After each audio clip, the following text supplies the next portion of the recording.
After a long night shift, I was dragging myself home when I noticed something strange.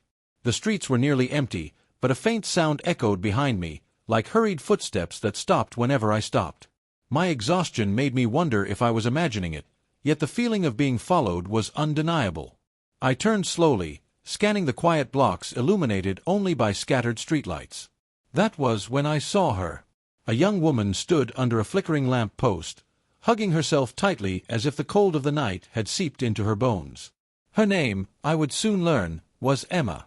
I hesitated at first, uncertain if approaching her was wise, but something in her trembling posture urged me forward.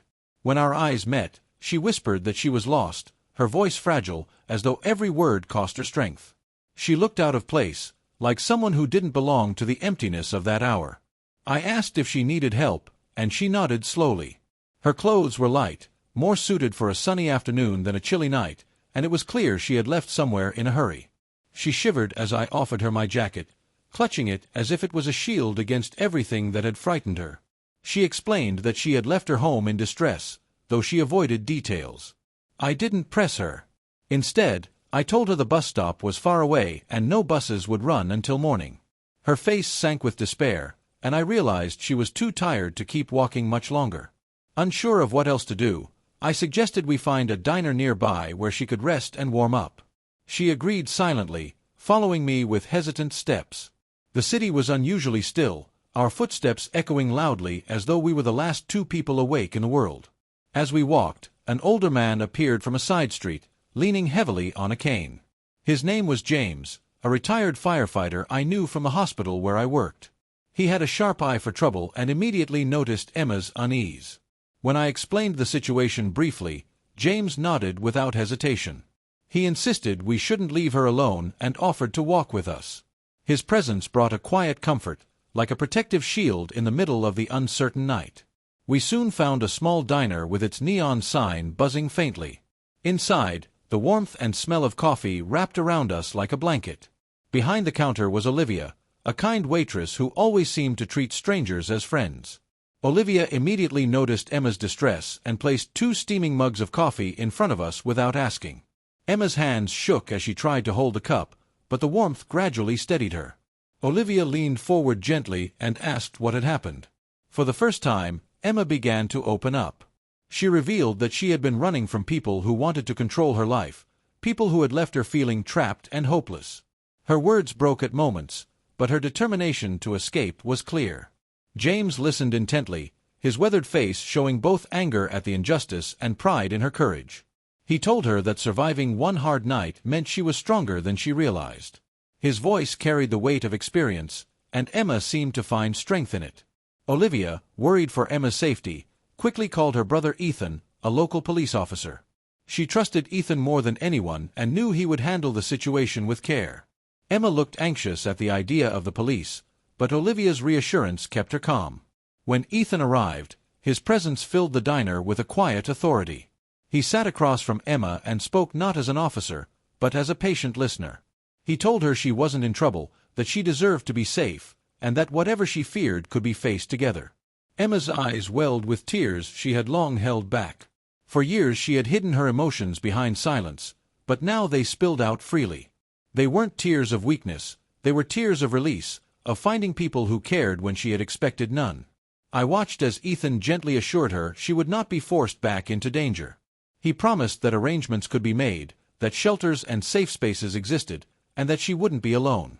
Hope flickered in her eyes like dawn breaking through heavy clouds.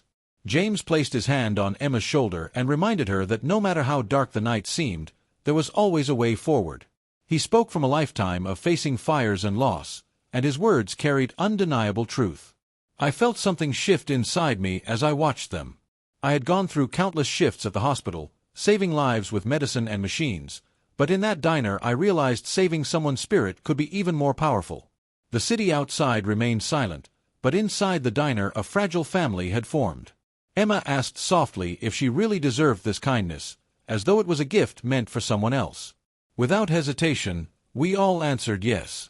Her eyes brightened with a spark of belief. For the first time, she saw herself not as a burden but as someone worthy of care.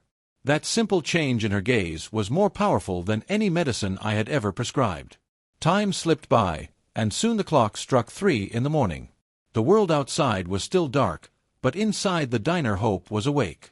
Emma's shoulders relaxed, her breathing steadier than before. She whispered thank you, her voice trembling with sincerity.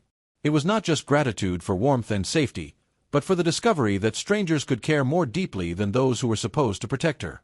I squeezed her hand gently and told her that sometimes strangers are the family we never expected. She smiled faintly, and in that smile I saw the beginning of healing. James chuckled softly, trying to lighten the mood, while Olivia wiped away a tear she pretended wasn't there.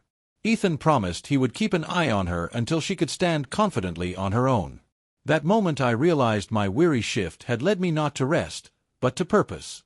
It was as if fate had placed me on that street at that exact time to find Emma and walk her into safety. Outside, the first birds began to sing.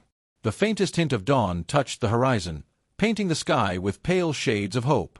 The world was still waking, but Emma had already begun her new day. She smiled fully now, no longer trembling, and looked out the diner window as though the sky itself belonged to her.